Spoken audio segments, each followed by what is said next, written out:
Pa po nung unang araw ng kampanya, marami na po kaming pinuntahan na mga lugar, iba't ibang lugar mula sa Visayas, Mindanao, Luzon. Hanggang ngayon po ay bumalik na kami ngayon. Kahuli-huli ang meeting di Avance ng Uniteam. Iisa po ang nakikita namin, ang bilang ng mga taong dumadalo, nakikinig at tumatanggap sa Uniteam ay hindi nagbabago. Ang kapal ng tao, ang init ng pagtanggap ay hindi nagbabago. Kaya po mulat-mula pa sinabi na ni Marites, hanggang ngayon, ganun pa rin ang kanyang sinasabi. Wala na kanyang kaduda-duda, sinabi ko na sa inyo. Itaga mo man sa bato, maglulupasay man yung mga kalaban, wala nang mangyayari. Academic na ito eh. Formalidad na lang ito. Bibilangin na lang eh. Ang susunod na Pangulo ng Republika ng Pilipinas ay si Bongbong Marcos. Sinabi rin ni Marites, wala na rin pong kawala, walang kaduda-duda. Ang susunod na Vice Presidente ng ating bansa ay si Inday Sara Duterte. Tapos na po ang halalan sa kanilang dalawa. Tanggapin man nila o hindi, wala na tayong magagawa. Kaya po natataranta na sila. Hindi na po nila alam kung ano lang kanilang gagawin.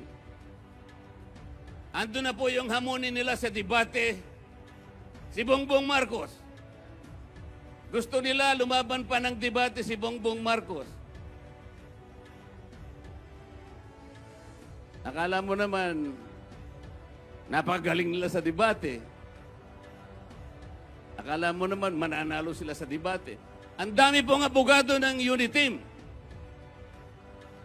Mga premyadong mga debatista ang mga abogado ng Uniteam. Ngunit hindi na namin gagamitin yun. Kung debate lang ang pag-uusapan, baka kay Robin Padilla lang, dudugo na yung mga ilong ng mga yan.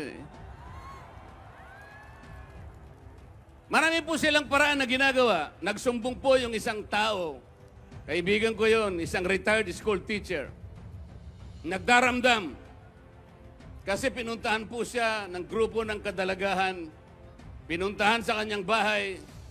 Lolo, pwede ba namin kayong makausap para i-educate namin kayo tungkol sa mga Marcoses at sa kasaysayan ng EDSA?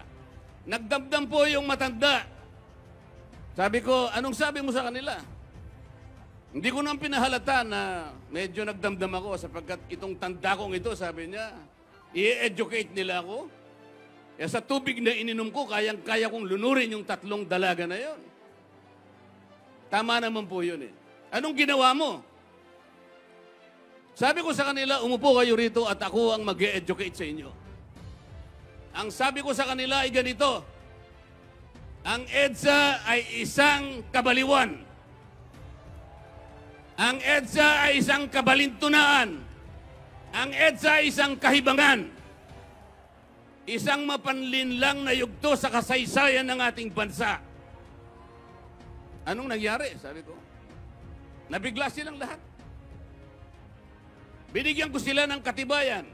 Hindi ba niyo alam, 2 Aquino ang naging Pangulo ng ating bansa. Alam nila kung sino ang nagpapatay kay Ninoy Aquino.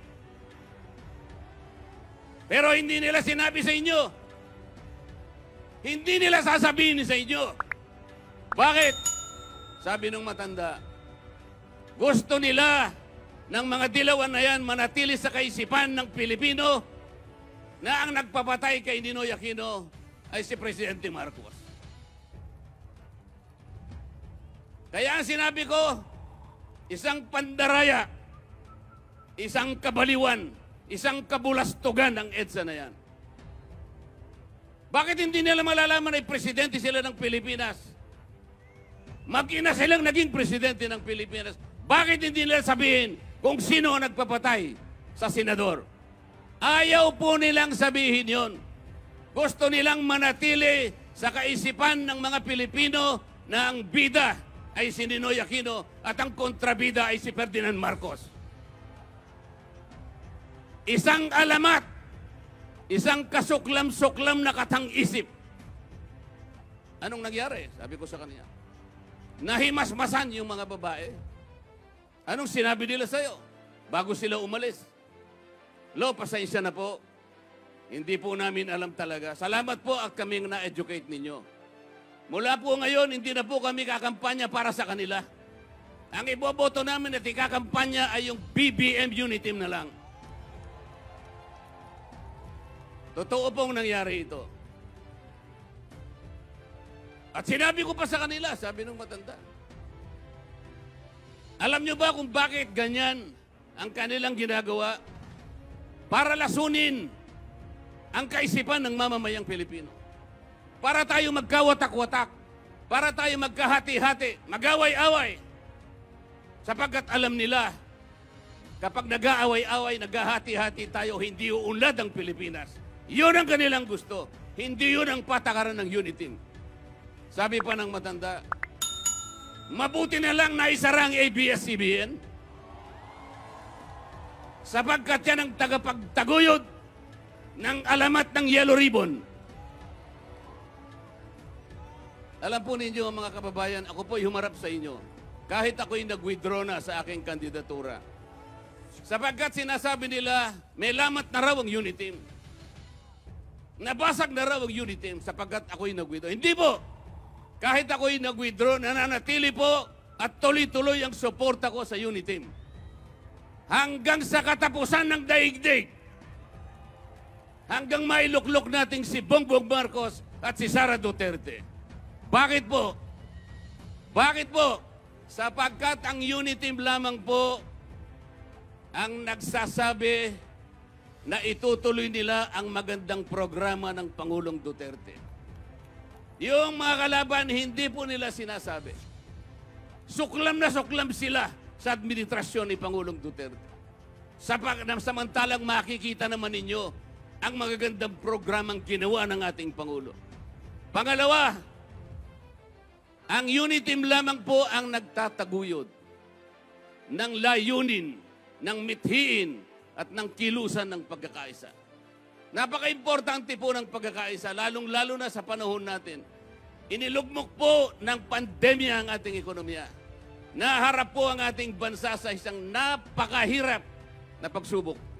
Marami tayong problema na dadaanan. Kaya tulungan po natin ang unit team, si Bongbong Marcos at Sara Duterte at ang pinili nila na mga kandidato bilang senador. Sapagkat kapag iba po yung nailuklok, wala po at konti lang ang kasangga ni BBM at ni Sara Duterte, mahihirapan po ang pagunlad ng ating bansa. Iyon po ang importante, ang pagkakaisa. Wala po akong nakitang bansa isa man sa daigdig na nagtagumpay o umunlad nang hindi sila nagkaisa. Pagkakaisa po ang solusyon. Isa lamang, ito lang ang hakbang. Ito lamang ang solusyon para po umunlad ang ating bansa. Nakita po ninyo ang ginawa ng lason ng EDSA. Yung pong isang kasama naming kandidato sa pagkasenador, nilapastangan ng kanyang anak dahil siya ay sumama lamang sa koponan ng unit team. Nakita po ninyo kung anong klaseng lason ang inihasik ng EDSA na yan. Nagkahati-hati ang ating bansa. Pati pamilya ay nasira ng dahil sa layunin ng EDSA na yan. Magbalikwas tayo. Kalimutan na natin. Ang sabi pa ng matanda, kung itutuloy ko lang po ang kwento niya. Ngayon po, sinisiraan nila si Bongbong Marcos na naman. Sinisingil siya ng deficiency estate tax ng 200 billion pesos. Sino po ang gumawa nito? Isang hangal na ulyanin na dating maestrado ng Korte Suprema.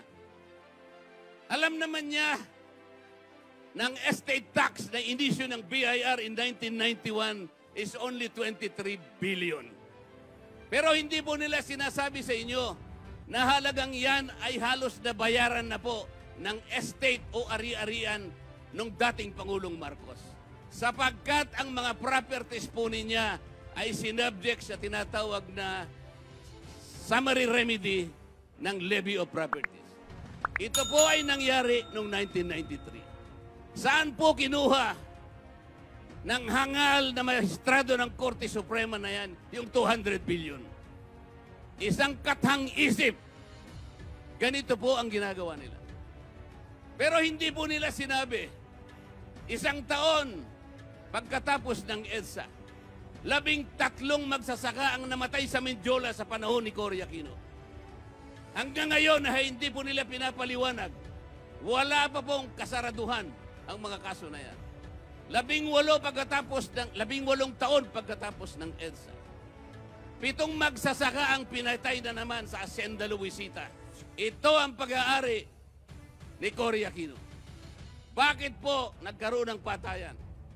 Dahil nagprotesta po yung mga magsasaka sapagkat 327 farmers ang tinanggal sa trabaho.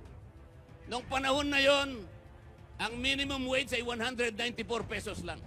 Pinagtatrabaho lamang sila ng 3 araw. Pagkatapos tatanggalin mo pa yung 327 na kasama nila. Saan sila kukuha ng kakainin sa araw-araw? Eh doon lamang sila nabubuhay sa asyenda. Ang sinasabi po namin, bakit kanya hindi nakatala sa kasaysayan ng EDSA yan? Itinatago po nila ang mga bagay na yan. Ang gusto nilang lamang nilang ipakita ay yung ikasisira ni Pangulong Marcos. At ngayon, ang kanyang anak na magiging Pangulo ng ating bansa. Mga kababayan, tulungan po natin ang UNITEAM. Ito po ang iiwanan nating kasaysayan sa ating mga anak at sa anak ng ating mga anak. Kailangan na pong maalis ang diwa ng pagkakawatak-watak. Kailangan nating magkaisa.